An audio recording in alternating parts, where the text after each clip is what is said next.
and welcome back to Googie's Kitchen, and if you are new here then hello and welcome. My name's Alexis and today I want to share with you how to make my delicious black bean meatballs with pasta and sauce.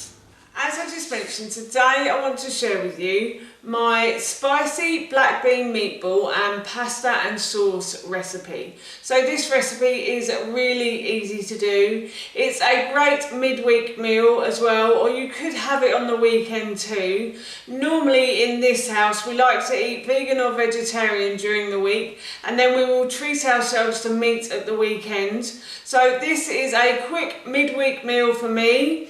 So while I was making it, I thought I'd share the recipe with you. So here is how to cook my delicious spicy black bean meatballs and pasta and sauce. So to make the black bean meatballs, I have soaked about 200 grams of black beans overnight in the fridge in some water in a bowl, and then this morning what I did was I put them on the hob and I boiled them until they became soft. So I cooked them as per the packet instructions. You don't have to do this. In the original recipe, I actually said to use tinned beans, but recently I've been trying to use more dried beans in my recipes just because they're a bit cheaper and a bit healthier for our bodies as well, I think. So yes, I've used dried beans, but you can use tinned beans if you want to. So what I'm going to do is I'm going to pour these into my food processor, and along with those I'm going to add 2 tablespoons of tahini. So that's 1 tablespoon, and then I'm going to add another tablespoon as well. There isn't much in the bottom of this, so I'm just going to try and use it all up as well. So I've got my tablespoons of tahini in there. Good, been good. So good. And then I'm going to add 1 tablespoon of ground flaxseed as well. I might add 2 to that actually. And the flaxseed acts like breadcrumbs. So if you can't get ground flaxseed, you can always use breadcrumbs. If you're gluten intolerant like me, then you could use gluten-free breadcrumbs as well. And then to that, I'm going to add a teaspoon of cinnamon. This is ground sweet cinnamon, but again, if you can't get ground sweet cinnamon, you could always use ground cinnamon. And then I'm going to add a teaspoon of mild chili powder as well. So I'm just going to put that in. I'll put a little bit more in actually. And then I'm going to add a teaspoon of ground ginger to this too. And these make the meatballs really spicy, these spices. You can use mild or medium or hot chili powder if you wanted to make them a bit spicier as well. So, and then I've got a teaspoon of smoked paprika to go in here as well. And I think that's the last of the pot. And then I've got a teaspoon of oregano as well, or oregano. Oh. Never sure how the Americans say that. But anyway, I have a teaspoon of oregano as well. And I'm just going to put my lid on and I'm going to blend all of these ingredients together until they form a dough ball. Oh. And I forgot, but I'm just going to add a little bit of salt and pepper to this as well. So I'm just going to add a pinch of salt and a wee bit of pepper as well. So just put the pepper in, just sprinkle it over like so. And then I'll put the lid back on and blend it again. I've blended the meatball mix until it is sort of smooth and it's sort of formed a dough ball. It's not quite a dough ball, but it's nearly there. So what I'm going to do is I'm just going to take a piece of the meatball mixture out and I'm just going to make it into little balls. And I'm hoping that this will make about 20. I think if you did 2 tins it would make a bit more. It's just Howard, Ted and I eating this for our dinner this evening, and then I'll probably have some of these for leftovers tomorrow. So I'm serving like 3 and a little one, I suppose, really. So yeah, I'm just going to continue to make the meatballs now. I finished making my meatballs and I think I've made about 18 or 17 or 18. So what I'm going to do now is I'm going to put these in the fridge until we want to eat them later. The great thing about this dish is you can make these in the morning and then just put them in the fridge and eat them later, or you can put them straight into the oven. But I'm going to put them in the fridge now.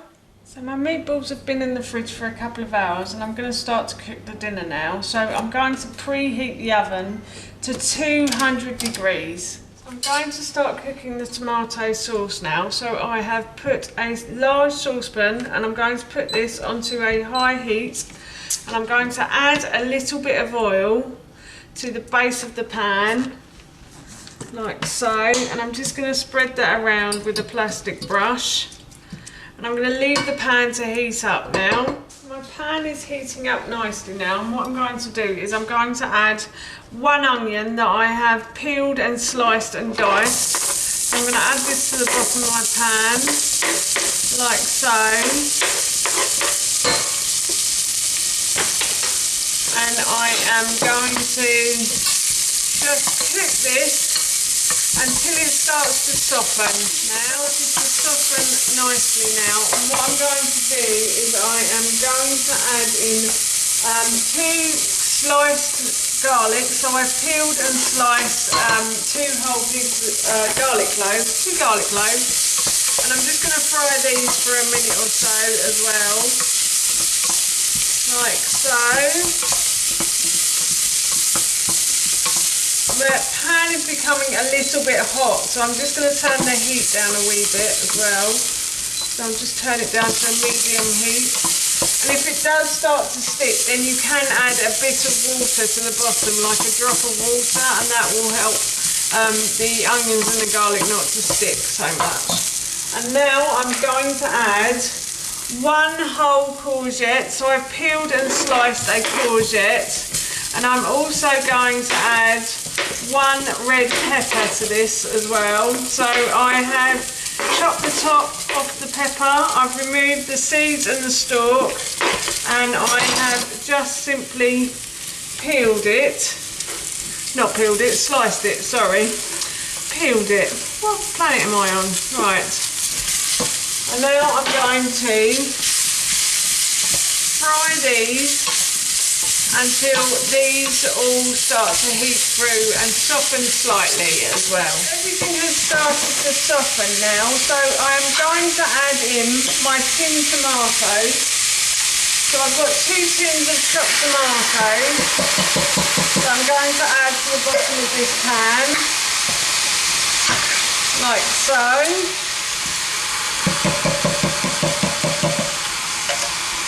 And I'm going to add a bit of tomato puree as well. So I'm going to add a tablespoon or 2 of tomato puree. And I'm also going to add some tamari as well. And tamari is fermented soya sauce. So it's gluten-free and it's fermented longer than normal soya sauce. So it's slightly better for the body, I think. But I'm going to add about a tablespoon of that in as well.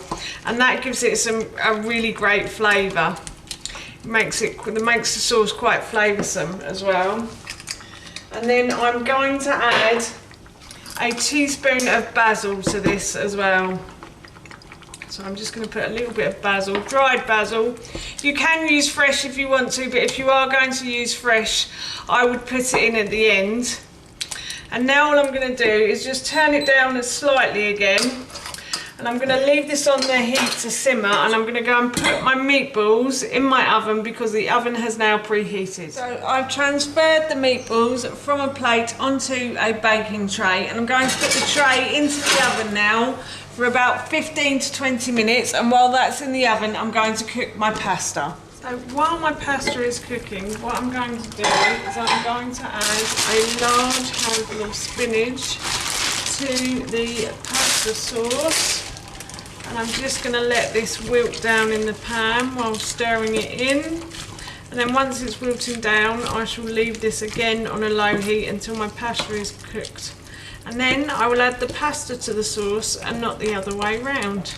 So my pasta is cooked and I'm going to add the pasta to the sauce and just stir it in. And my meatballs are done and I've set those aside, so I'm going to serve myself some of this in a bowl. And I'm going to eat it and enjoy it. My meatballs have finished cooking. I had them in the oven for about 20 minutes and they look like that. So they're nice and crispy. And now what I'm going to do is I'm just going to serve myself some pasta, which I like so. And I'm going to put about 4 meatballs on top, like so. And that is my dinner done, and I'm really looking forward to this evening. That's how you make my delicious black bean meatballs with pasta and sauce, and that recipe I will link in the description box below for you. As I mentioned earlier, I'm off to enjoy this for my dinner now. So that's it from me. Thank you so much for watching. Please feel free to give me a big thumbs up if you enjoyed this video, and please feel free to leave any comments below. And please don't forget to hit that subscribe button. See you all soon. Bye!